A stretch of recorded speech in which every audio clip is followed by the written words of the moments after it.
Hello and welcome back to Custom F1, the F1 Challenge series where I create my own team and take it to championship glory. But that's going to take a while. Today we have the 1995 Monaco Grand Prix.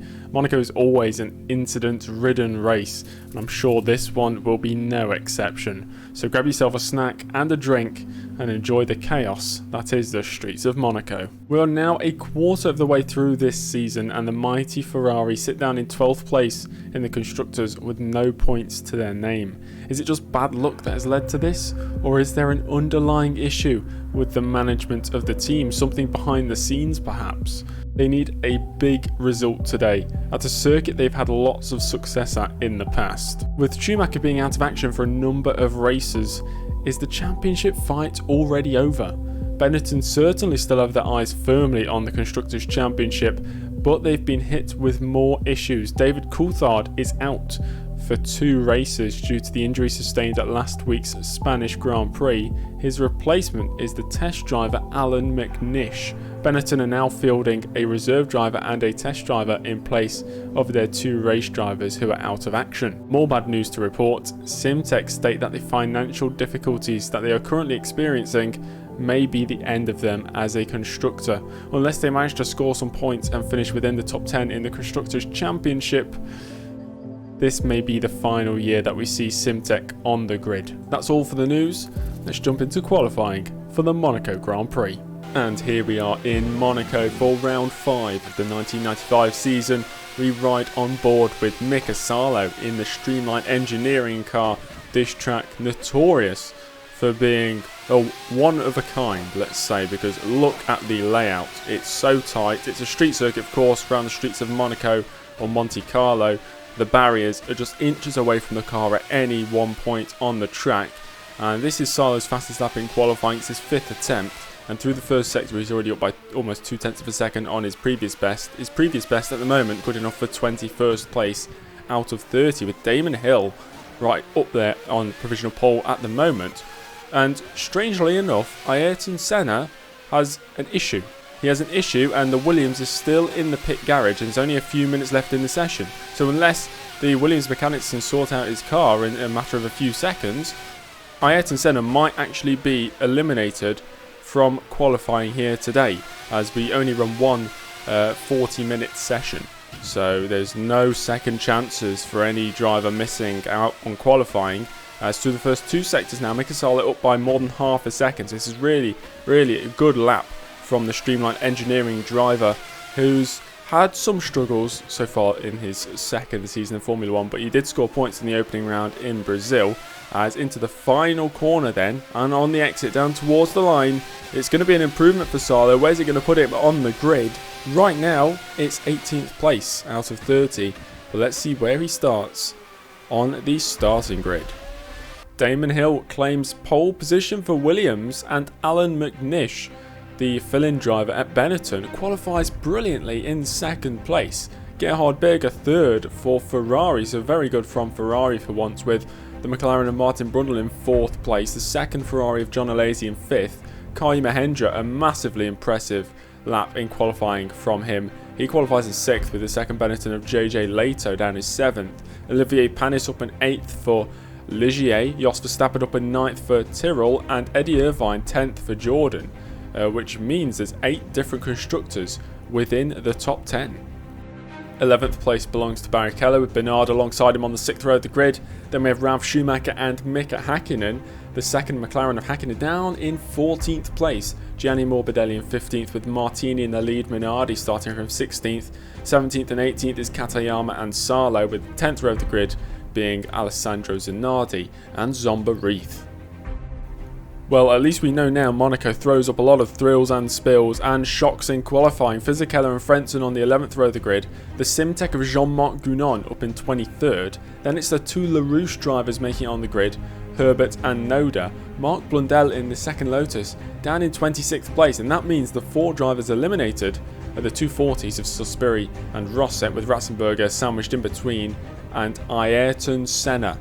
Ayrton Senna, the Brazilian, the reigning world champion, does not make it onto the grid for the Monaco Grand Prix. So, it's the Circuit de Monaco in Monaco. The track length is fairly short, 3.3 kilometers, and that means we're going to get a mammoth 78 laps. This is going to be one of the longest in terms of race time that we're going to have in this season. The weather forecast is dry. As we look at the action zones, the main action zones is a very difficult track to overtake. So, turn 1 down into the first corner, right hand. Turn 6, which is a hairpin downhill, maybe a chance to overtake there. And turn 10 down into the Nerval chicane just after the tunnel is the final real overtaking spot. Difficulty of overtaking is difficult, the difficulty of the track is difficult, and the speed overall is low. The Streamline boys not getting the best of qualifying sessions, but they're going for split strategies. Mika Salo starting in 18th place is going for one stop, pitting around 50% race distance, and Zombarith, his teammate, starting in 20th place, going for the standard 2-stop strategy. Well, there's only one more thing to do, and that's go racing. The 1995 Monaco Grand Prix is next.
We have gained 2 positions off the start there. We're up to 16th from 18th. I think there was a retirement, but of course we will see a replay of that in a second. But it's a great opening lap. We got hit off the line, if you noticed that, just off the opening launch. We got rear-ended. I thought I had damage. I checked. We have no damage, so that's good. So our one-stop strategy is still the way to go, and I believe with this one-stop strategy we actually have a great chance of scoring a good result, maybe a top 10. Depending on retirements, maybe even higher. We'll have to wait and see. Here's the start from the leader's perspective. Damon Hill, the pole sitter, getting away well and leads down towards turn 1. And there's a Ferrari of John Alesi on the inside of the Benetton, but doesn't manage to get through. So it's as we started the race, Williams, Benetton, Ferrari and McLaren up the hill, and Damon Hill has the lead.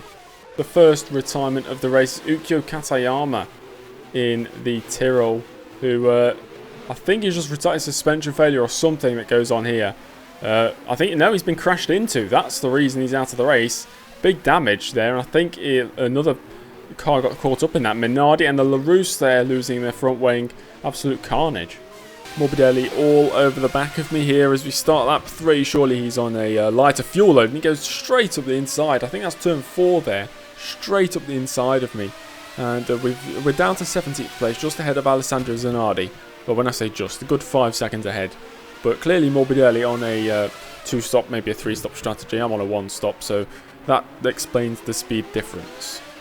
And after 10 laps of this Grand Prix, Hill still leads, McNish second, Berger third, Brundle fourth, Alesi, Mahendra making up the top 6. It's the same top 6 as we started this race. Lato's made, I think he's made up a few positions during this race, as we're looking at Eddie Irvine, who's currently down in 9th and holding up a massive train of cars that stretches all the way down to 14th place Ralf Schumacher.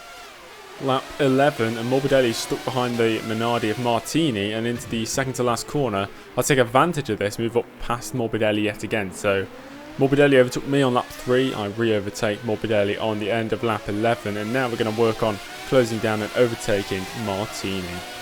I think Martini's on a 1-stop as well, so he's going to be slightly easier pickings than Morbidelli was, who clearly is on a different strategy.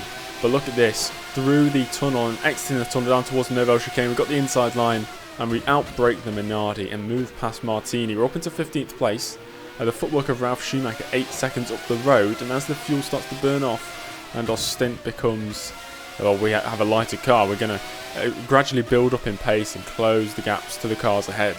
There's an incident up ahead, yellow flags are out, and there's 3 cars there, 4 cars slowing down. I think that's Eddie Irvine in the Jordan who's out, and his teammate Barrichello moves back past me. Apparently I get a warning for cutting the track there, but I do gain at least, or almost 1 place. On Ralf Schumacher we got the inside, this would be 1 place gained. I have no idea what happened to Eddie Irvine there, but we'll see on the replay as we move past Schumacher. Now Rubens Barrichello, who is of course Eddie Irvine's teammate, is next up ahead. This is the replay of what happened to Eddie Irvine. He was lapping one of the LaRouche drivers. And, oh, he just loses it. He loses it under braking, and that's a big incident. I was thinking he just retired through to suspension failure or something of that sort, and then he gets collected, I think, by Eric Bernard there. Morbidelli on lap 22, pulling into the pits to retire his footwork. A gearbox issue sees him become the 3rd retirement of this Grand Prix. The strategy is working out fantastically well so far. It's lap 25, so we've still got a good 15 laps or so before I'm into the pits for my first and only stop. And I'm already inside the top 10, and we're putting pressure on Rubens Barrichello. I've been putting pressure on the Brazilian for the last, I don't know, maybe 7 or 8 laps, and he's yet to crack under the pressure, but we are getting ever closer to possibly making a move on the driver ahead. Barrichello peels off into the pit lane on the end of lap 26, and that's going to give me 9th place. And 8th place, Mika Hakkinen into the pits as well. So clearly those drivers on a 2-stop strategy, definitely not on a 1-stop. And that means I'm up into 8th place. A couple more retirements up ahead, we could be in the points. And based on everybody else's strategies that we've seen so far, we could stay in the points. Another gearbox issue for another driver, it's Hideki Noda, who qualified today for the LaRouche team, got into the top 26 in qualifying, but is not going any further than 27 laps. And only 2 laps later, it's another retirement for LaRouche. This time it's Johnny Herbert, who misjudges his braking straight into the wall there, collects one of the Benetton drivers who has picked up massive damage from that as well. Kind of approaching half distance now, as we're currently looking at Mika Hakkinen, who started all the way down in 14th place. He's only made up 2 positions so far, but of course it's Monaco, it's hard to overtake. And Hill and Brundle, first and second. McNish has been into the pits and is currently, I think he's been into the pits. No, I think he's just been overtaken by Brundle on track. So McNish still yet to pit in this Grand Prix. Mahendra holding on to a points position right now. And Mika Salo has made a truly immaculate start to this Grand Prix. He's up in 8th place. Lap 35 and race leader Hill into the pits, so maybe he's on a 1-stop as well. But for now, Martin Brundle in the McLaren takes the race lead. Brundle with a shorter first stint, I believe. No, that's wrong. Brundle has not pit yet. Brundle is on a 1-stop strategy, just like Damon Hill, as Damon Hill is going to rejoin behind the Benetton there of Alan McNish. The 1-stopping Brundle into the pits on lap 37, and that for now at least gives Alan McNish the lead in the Benetton. He's yet to pit, and Damon Hill is all over the back of him. I think we've pulled an absolute blinder with this 1-stop strategy. It's lap 40, we're going into the pits now, and we're in 5th place as it stands. John Alesi, who's 12 seconds behind me, he's on a 1-stop strategy as well, because he pit just a couple laps previously. Well, I think lap 38, I think Panis is on a similar strategy as well, and he's just behind Alesi. But 5th place right now. Let's see where we rejoin in this race, and that'll possibly be a net track position as Alan McNish is out of the race ahead of us. So we're going to gain yet another place, because I think McNish was up in 3rd or 2nd for the opening stint of this Grand Prix, and here we are rejoining now. Where are our rivals in relation to us? I think we're going to fall back a few places, but it seems we're still going to be in the top 10. 9th place then. Mika Hakkinen is 6 seconds up the road, and we've rejoined in 9th place on the road. McNish is out of the race. Hill's ran into him as well, and that means Damon Hill has lost a load of time. I think he's got damage to his car as well, so he's fallen behind. I think, is that John Alesi he's managed to get through, or Gerhard Berger? Damon Hill, absolutely disastrous after his first pit stop, and McNish out of the race. Here's a replay of what happened to McNish, who was the race leader, under pressure from Damon Hill. And I think that must be some sort of suspension failure. The day's just got a lot worse for Damon Hill. Gearbox issue sees him retire from the race, and that means both Williams, well, only one Williams actually made the grid, Ayrton Senna not qualifying. The other Williams, Damon Hill, out of the race. Heinz-Harald Frentzen is about to become the next retirement of this Grand Prix on lap 44 as they round the hairpin. I think Frentzen is going to... Yeah, there he goes. He pulls off to the side of the track, or close to the side of the track as he can do. He's out of this Grand Prix and he's collected... Is that Martin Brundle? He's collected Martin Brundle. Disaster. All the drama that has unfolded in this Grand Prix so far leaves a Ferrari in first and a Ferrari in second, with the Sauber of Mahindra in third place, the Ligier of Panis in fourth. Mika Häkkinen has climbed from 14th to 5th. Martin Brundle has slipped down the order due to the incident. He's in 6th place, and Mika Salo in the streamline on the verge of another points finish, and another driver on the verge of another points finish is Ralf Schumacher in the footwork, who we're currently looking at. He's down in 8th place. Lap 52, and through various retirements and pit stops, we're back into the points. Ferrari are leading a 1-2 right now, which is crazy to think of because they've scored no points in the opening 4 races, and suddenly they're in a position to pick up 16 points, which is the maximum a team can score at one Grand Prix weekend. But right now we're in the position to score 1 point, which will be absolutely fantastic for Streamline Engineering, who are, well, currently battling for maybe 6th or 7th in the Constructors. I think Panis has damage. He's right in front of me. This is for 4th place. It's lap 55, so we've only got just over 20 laps to go in this race. And I think he's missing a front wing as we try around the outside into the second to last corner. No, he's still got his front wing. I have no idea what's going on with him. But either way, he peels off into the pits. Maybe he's retiring his car. I'm up into 4th place then in this Grand Prix, and only 5 seconds behind a possible potential podium. Currently, Martin Brundle 5 seconds up the road in the McLaren, sitting in 3rd place. Could we catch him? Possibly. We have a lot of pace right now. Oh no. Oh no. Mahendra's just passed me because I was losing power, and I know why. The engine is smoking. We are clearly down on power now. I don't know if it's going to allow us to continue, but I'm going to try my best. I'm going to short shift as best I can. Hopefully that conserves the engine for long enough to reach the end of this Grand Prix. We're down to 5th. Potentially we could still score some points if the engine holds out, but it is definitely smoking. I'm not sure it's got much left in the tank. Häkkinen's managed to get through, so we're down to 6th place. Lap 59 out of 78, and sadly, as you're going to see here, the engine cuts out, and that's our Monaco Grand Prix over, and a potential, possibly a potential podium absolutely stripped away from us from no fault of our own. We had no mistakes made throughout this whole Grand Prix, and well, the reliability of the engine just was not there, and our hopes of points have slipped away. Now this is incredibly strange. Gerhard Berger has pit on the penultimate lap of the race from the race lead, and as he rejoins John Alesi, his teammate is right behind him. It's Ferrari 1-2, and they're going to battle away on the final lap of this Monaco Grand Prix for the race victory. Can't believe what I'm seeing. After the disastrous start to 1995 for Ferrari, they've gone the first 4 races of the season not picking up a single point. And in those 4 races, I think they've had 2 double retirements. And now they're battling away with each other for the race lead. But surely Gerhard Berger's got it. It's John Alesi to the inside of the hairpin. Alesi takes the race lead on the final lap of the race. And there's still side-by-side contact between both Ferraris. Berger back on the inside as they head through the tunnel. Berger's got the inside line. They go side-by-side through the tunnel. And he's moved back past the Frenchman. Alesi having to settle for 2nd place, and Berger wrestling his Ferrari back through. And just like that, Berger is going to exit the final corner to win a race after his horrible injury in 1994. It's redemption for Gerhard Berger, who wins for Ferrari, with John Alesi making it a 1-2. After a truly crazy Monaco Grand Prix, Gerhard Berger eventually wins it, 1 second ahead of his teammate John Alesi. They were battling all the way to the final lap of this Grand Prix. Martin Brundle once again, Mr. Consistent this season, picks up another podium. Kaya Mahendra, a brilliant race once again from the Indonesian driver. Mika Häkkinen picking up points, and it was a good recovery drive from him, starting down in 14th, finishing in 5th, and Ralf Schumacher once again in the points for footwork. Martini, Zanardi, Reith and JJ Leto all missing out on points. We only had 10 finishers at this Monaco Grand Prix, not many due to collisions or crashes. It's more due to terrible reliability for most drivers, including Mika Salo down in 13th, who could have potentially scored maybe a 4th, 5th place today, but it just wasn't to be. Jean-Marc Guénon in 15th place for Simtech.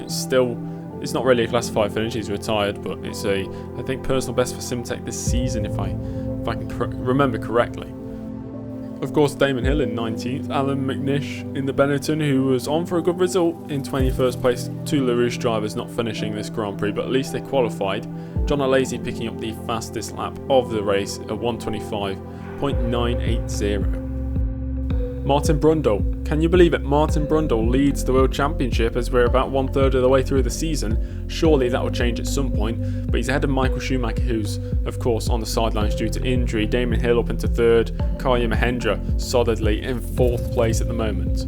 Both Ferrari drivers jumping up into the top 10, Berger in 6th, Alesi in 9th, and we've had 14 drivers scoring points so far this season. Onto the constructors' standings, Benetton and Williams tied at the top, McLaren only a few points behind, and Ferrari, due to this result, has jumped up from, I think they were in 11th or 12th place at the end of round 4, they're now in 4th place. And after finishing 3rd last season, they'd be hoping to kind of reach that result once again this season, but 4th place is a start for them. Sauber have slipped down, so have Jordan, every other team have actually slipped down. Footwork are now tied on points with Streamline Engineering for 7th place. A quick look at the team updates. So Mika Salo's morale has fallen a little bit, and so has Zombarita's. Both Streamline Engineering drivers not really delivering on the full potential of the car. Of course, it wasn't Mika Salo's fault. Zombarita just kind of getting swallowed in the midfield during this race. Maybe the wrong strategy call as well. But the team finances looking very good, up into 200,000 plus money now, which is very, very good. The next race is the Canadian Grand Prix, which will be next Friday, the 13th of May. Join me there. And that's all for this video, guys. Thanks for watching. Make sure to subscribe if you haven't already. Leave a comment down below and like the video. Share it around as well. And I'll see you in the next one. Goodbye.